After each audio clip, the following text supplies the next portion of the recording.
I might not find the perfect question because we don't want perfect to get in the way of powerfulness. Always, always, always ask the reflection question. You're listening to the Building a Coaching Culture podcast. If you need to compete and win in the 21st century labor market as an employer of choice, this podcast is for you. Each week, we share leadership development, coaching, and culture development insights from leading experts who are developing world-class cultures in their own organizations.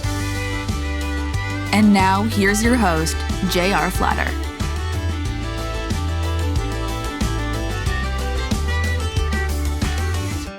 We've talked a lot about basking in silence, but it's worthy of stopping and pausing here for a moment. It's very uncomfortable and very unnatural for a leader who's had a mentoring style of leadership to be silent. It takes even more courage to say, I'm not sure. What do you think? But when you see me pausing or hear me pausing, I'm not pausing for effect. I'm being purposefully paced slowly so that you and I both have time to think, and the leader that I'm working with has time to think. And I'm basking in silence so that I'm ensuring that I'm, as Core Competency 2 asks, maintaining a coaching mindset, maintaining powerful questioning. If I do have a yes or no, which comes most naturally to humans, I guess it's makes the complexity of the question much simpler if the answer could be yes or no. But we seem to lean towards those yes or no questions. I'm actually, when I'm being silent, asking myself, what is the next powerful question I might ask? And only after I've gone through a litany of potentials will I then ask that next powerful question. Is it ethical? Am I keeping my coaching mindset on? Where are we in our relationship? Where are we in our session? Is it yes or no? Is it judgmental? Which is the very next thing that we're going to talk about. Is the clock ticking towards the end of our session, and I now need to start thinking beyond the session and not open Pandora's box in the 55th minute of our 60 minutes together? But of all the changes or lessons of coaching and challenges, learning to bask in silence is probably one of the most powerful, but also one of the most challenging. Jump in here for a second and talk about your experiences with this lesson learned. I guess just from like an entirely practical reason, it just gives the other person a chance so you don't interrupt them. I think you mentioned that, but I tend to do that when I'm in person with people. I have to really, really deliberately, like pull back. Okay, now it's my turn because otherwise I'll jump in there. So just being deliberate and slowing down. And then you went back to the yes or no questions. That's funny. Like as a computer scientist, it's like, yeah, when you're asking 100 yes or no questions, you're programming at that point. That's manipulation. Like eventually. Or I'm a lawyer. I'm saying you said yes to this, you said yes to this, and you said no to this. Yeah, you bring up an interesting characteristic because in many of the core competencies were embedded in your comments. And one of those was interrupting people. I know if I'm observing your coaching, and we do a lot of this, if I'm a mentor and I'm mentoring you and doing the performance evaluation of your coaching, and you rapid fire your questions, I know you're not listening. Because how could you be listening to what I've said, thought about, analyzed, and then formulated the next thing you're going to say in the blink of an eye? It's physically impossible, mentally impossible for you to rapid fire questions at me if you're actually listening to me, which is competency 6, actively listening. And so part of becoming a powerful coach and asking powerful questions is to be purposefully silent and practice that. There's an acronym that we use, WAIT, wait. Why am I talking? If you're talking, there better be a darn good reason in the coaching session. You better have thought very purposefully about what you're saying. And it better be crisp. It better be very succinct, because when you're talking, you're not coaching. When you're listening and you're in the passenger seat, you're responding and adapting, supporting, creating new awareness. Then you're coaching. All right. Coaching the person, addressing their house of leadership. Absolutely foundational to coaching. The metaphor that you and I use, the house of leadership. We have ours. We have our principles. We have our work family self. We have our vision. We have our own willingness and abilities, as does the leader we're coaching. As you're basking in your silence, the next question you ask better be a question addressing their house of leadership, not yours. And whenever we talk about this, we talk about the difference between ethics and morals. The ethics belong to an organization. So if we work for the same organization, we might have legitimate ethical challenge, ethical disagreements. And as a coach, you and I are working for the same organization. You might say things in our coaching session that are not aligned with the ethics of the organization we work with. That is potential for conversation because that's an ethical challenge in which we've both agreed if we're going to be coaches, we're going to follow the ethics of coaching. If we're going to work at this organization, we're going to follow the ethics of this organization. Completely different than if our moralities clash during a coaching session or during a coaching relationship. And morality belongs to the individual. So if you and I are in a coaching relationship and you say you like a particular political party and I despise that particular political party, that's my problem. And that better stay out of the coaching room. I better address your house of leadership, your choices, your morality, because that's my responsibility. If you're truly in the driver's seat and I'm truly in the passenger seat, I better be coaching to your house of leadership. You're a very ethical and moral person. What do you think when I say that? Yeah, I mean, I think it kind of reiterates the passenger driver seat. And I'm also thinking about there's this, I don't know if it's like a meme or just something that millennials are saying, but it's like main character energy. It's like when you think every time I walk into the room, I'm the main character. I go into the restaurant, I'm the main character. And the things that you do with that attitude and mindset are just horrendous. Like you're just mean to people, you're not considering other people. And you're in a coaching session and that person's the main character specifically, so we talked about they should talk more than you. Their values, like if you think about a story, it's always about values and morality and their stories being told. So that's how I think about it. Yeah, what a great analogy. I was thinking exactly about last night at dinner. I'm in this very crowded restaurant, people walking in and out, and recognizing that the four of us are at the table together, and we're the only four that know we're there, right? But in your mind, you're thinking when you walked in the door, the whole place turned and looked and said, "Oh yeah, now who's that interesting character? He just walked in the door." I didn't know there was a meme associated with that. That's pretty funny. Don't hide advice within your questions. We stay in the passenger seat. A lot of times we see coaches sneaking their advice into a question. How might I do that? If I think you need a drink of water, I might start asking you, what about this challenge is making you thirsty? What might be another lame metaphor I could use or a cliche I could use? I could ask a question about, don't you think that looks interesting? That flowing river? Those are all hiding advice in questions. And you mentioned Simon Sinek earlier, another person we talk a lot about, Michael Bugay-Stanier. He calls it your advice monster. Keep that advice monster at bay. If you find yourself as you're basking in silence, thinking about giving advice, you better think twice and a third time. That's not your role. Plenty of other people in the world to give this person advice.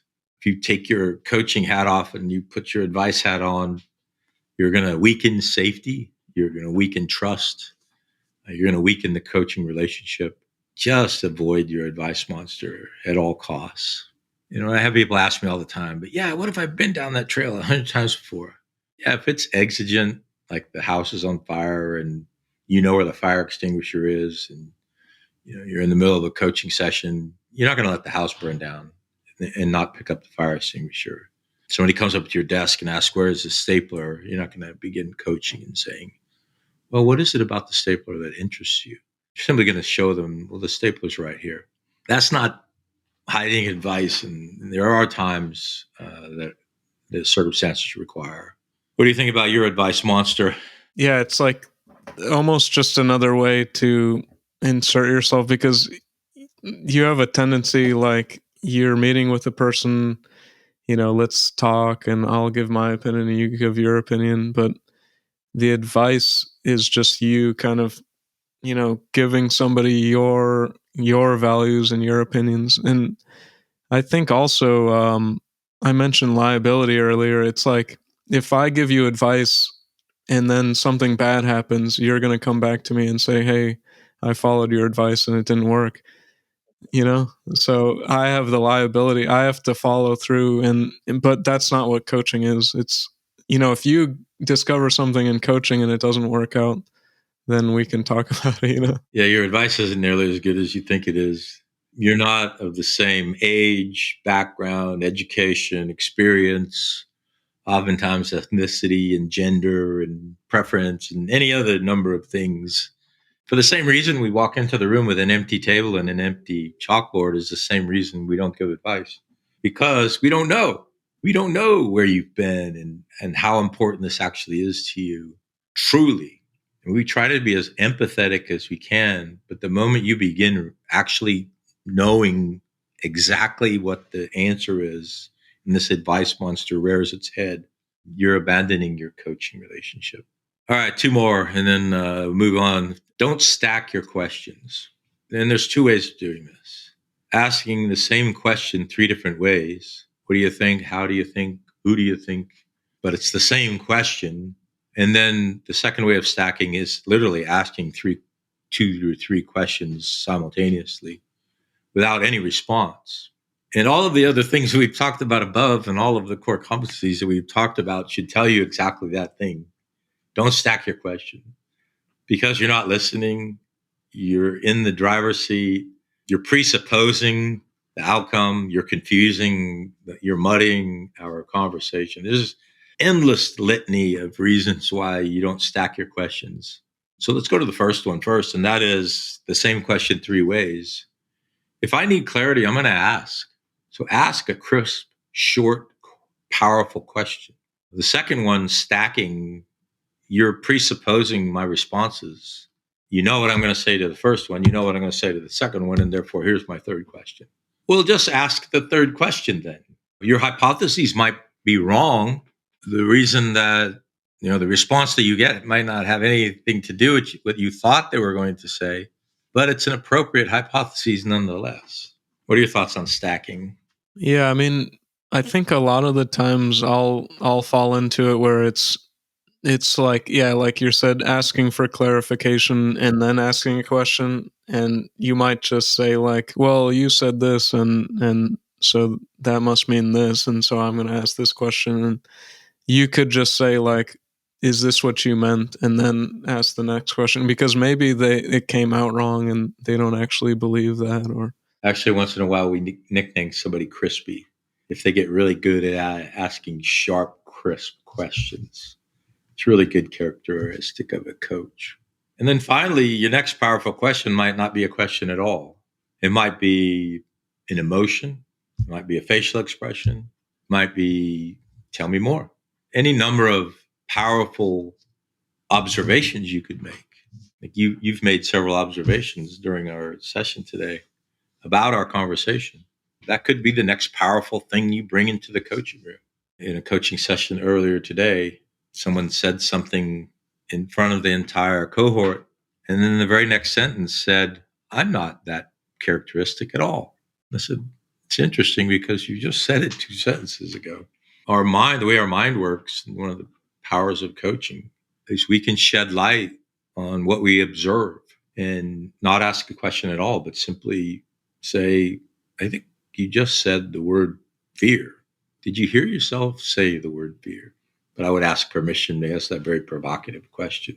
And I guess, that's my last observation. If you are going to be provocative in your powerfulness in any way, surmising what you think you've heard, bringing back in a potentially inflammatory or an emotional observation, ask permission to do it.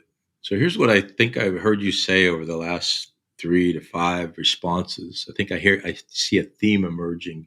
Is that theme actually what you're thinking? That's what I mean by asking permission.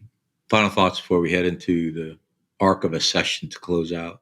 No, but just that, that topic of having a hypothesis and testing it, that's also really, I don't know if I want to use this SAT word, but germane to what we're talking about here, because, that's what these questions are all about. I have an idea and I want to know Yeah. if you think it's also true.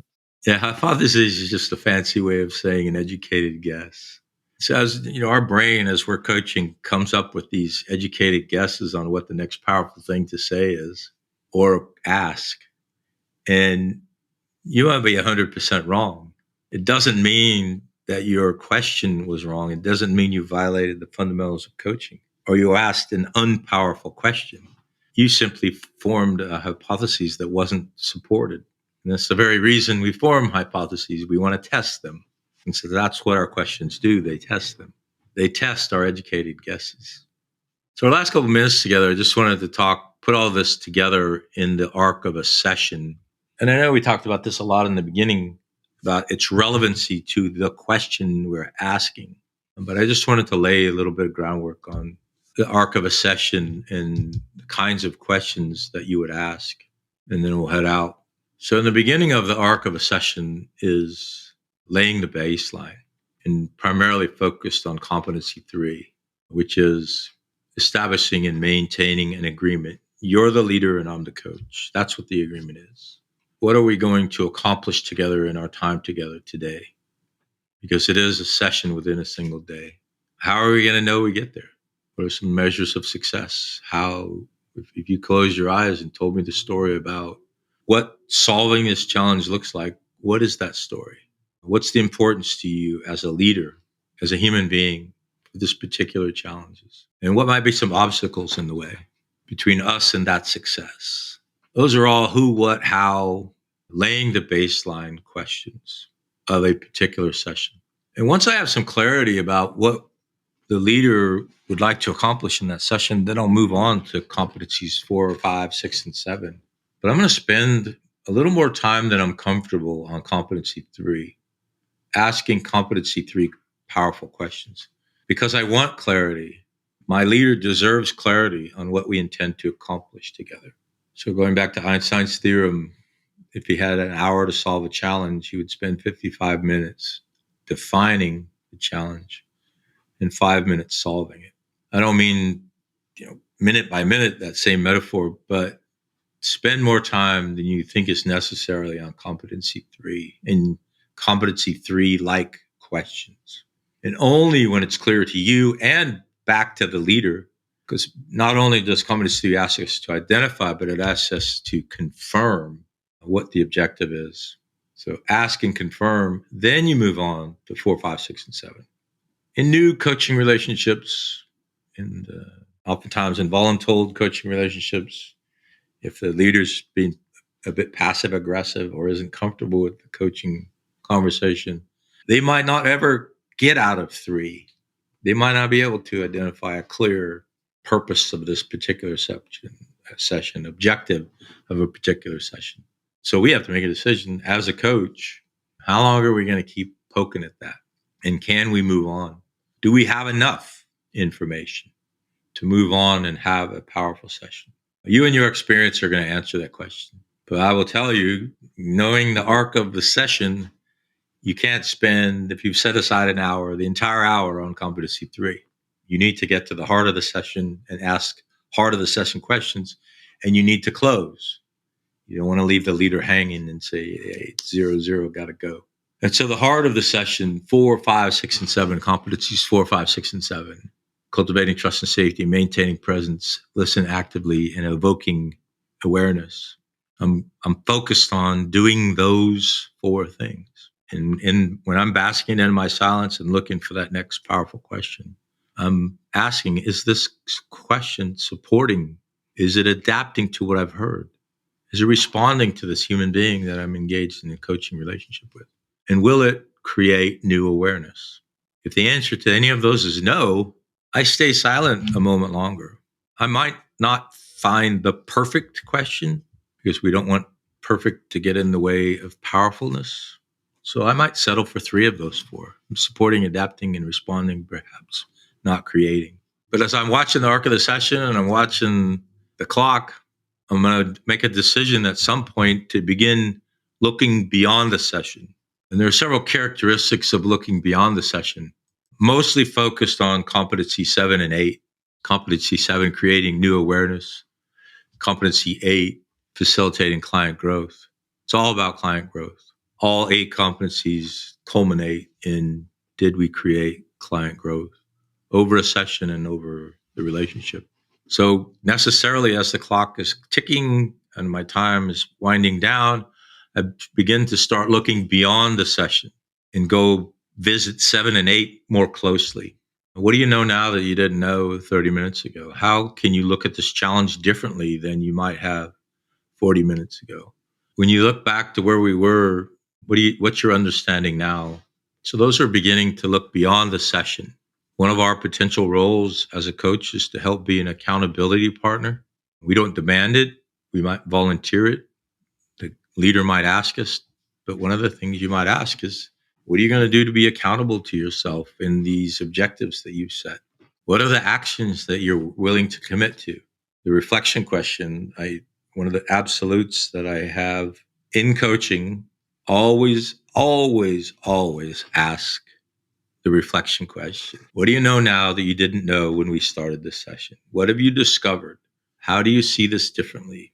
We talk a lot in our training programs, education programs, about celebration, but not affirmation. We celebrate purposely with our leaders when they discover and grow, but we don't affirm that it was the right decision for that discovery and growth.